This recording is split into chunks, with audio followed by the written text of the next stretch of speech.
Thank you for the opportunity to speak at this workshop about the initiative of the Mohammed bin Zayed Raptor Conservation Fund to retrofit insulation at electricity distribution lines in Mongolia. This initiative was a response to a severe national scale problem with the electrocution of birds of prey.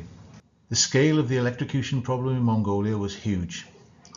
From extensive line surveys, we estimated that around 18,000 birds of prey were electrocuted each year, including around 4,000 Saker falcons and significant numbers of other endangered species such as steppe eagles.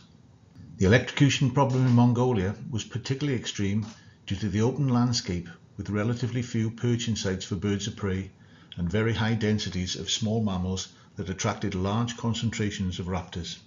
The problem was one that developed at the end of the 20th century following the dissolution of the Soviet Union, which had a major economic and social impact in Mongolia.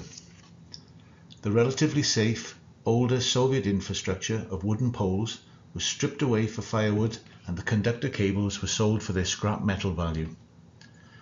The subsequent restoration and expansion of the electricity distribution system was built using steel reinforced concrete poles, and these had galvanized steel cross arms with upright pin insulators for the 10 and 15 kilovolt systems. This design introduced a new and significant phase-to-ground electrocution risk, where a bird perching on the pole or cross arm can be electrocuted if it touches a single conductor cable. This dangerous design was widely adopted as it was cheap. Rapid development in the early decade of the current century meant that this design was the standard used across Mongolia for government infrastructure connecting villages to the transmission grid and for private companies in the burgeoning mining and tourism industry. In 2020, we estimated that there were at least 30,000 dangerous poles in the state electricity distribution network. Our trial studies and surveys indicated that line location was highly correlated with electrocution risk. Lines in open landscapes were the most dangerous, as the poles provided the only elevated perching sites for birds of prey. Most importantly, high densities of small mammal prey were significantly associated with electrocution rates. Electrocution rates were highest during the post-fledging dispersal period in late summer and early autumn, and were concentrated at lines where there were high densities of small mammal prey species, such as Brandt's voles, Mongolian gerbils and Dorian pikas. These species are colonial and undergo extreme population fluctuations in irregular and largely unpredictable cycles. Consequently, prey densities in the steppe varies both spatially and temporally, making it difficult to prioritize the most dangerous lines for mitigation. Almost any line in the steppe could present a high risk of electrocution depending on the local prey density in a particular year. So we decided to categorize all lines in the steppe zone as equally dangerous. This categorization necessitated mitigation to be applied at a national scale, and we hope that this initiative can act as an exemplar to demonstrate that large-scale mitigation can be rapidly implemented relatively inexpensively. In Mongolia, we were lucky in that the infrastructure was homogeneous, so a single solution could be applied at scale.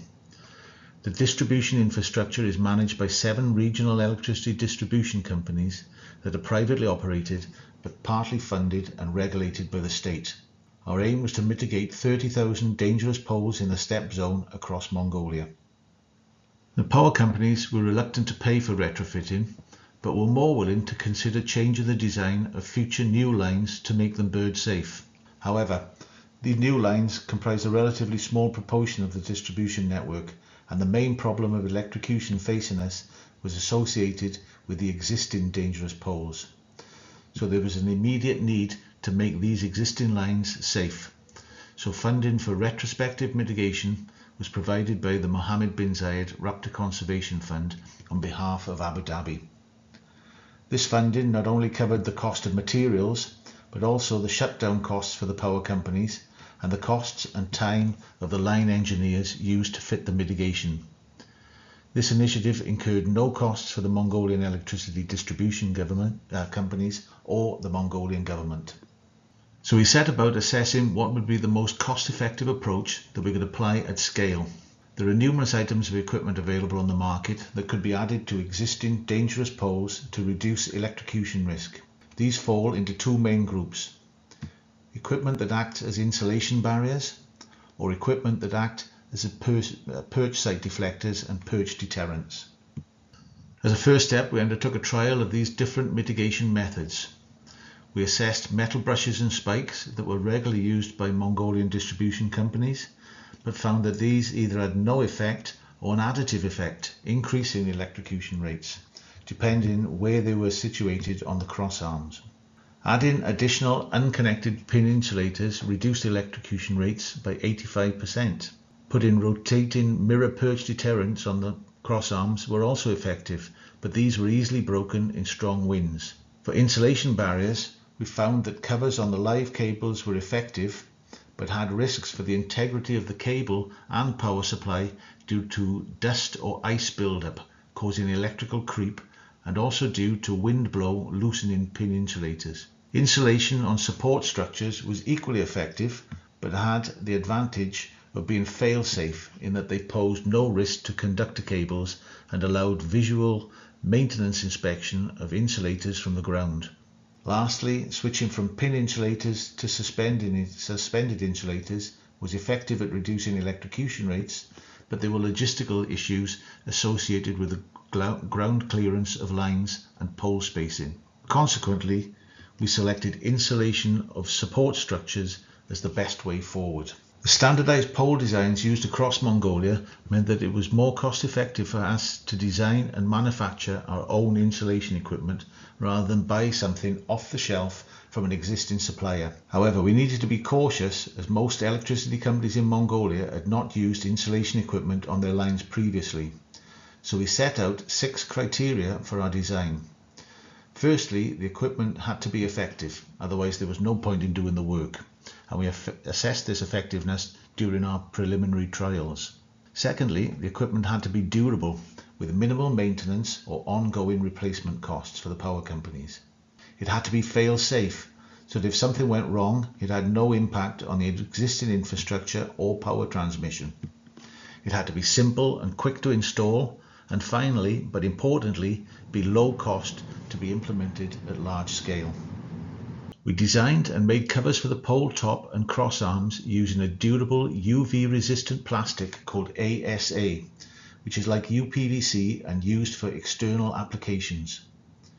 We fitted mitigation to over 27,000 poles, and our post-mitigation survey of over 24,000 fully mitigated poles indicated a 93% reduction in electrocution rates, dropping from an average of 28 birds killed per 1,000 poles to just 2 birds killed.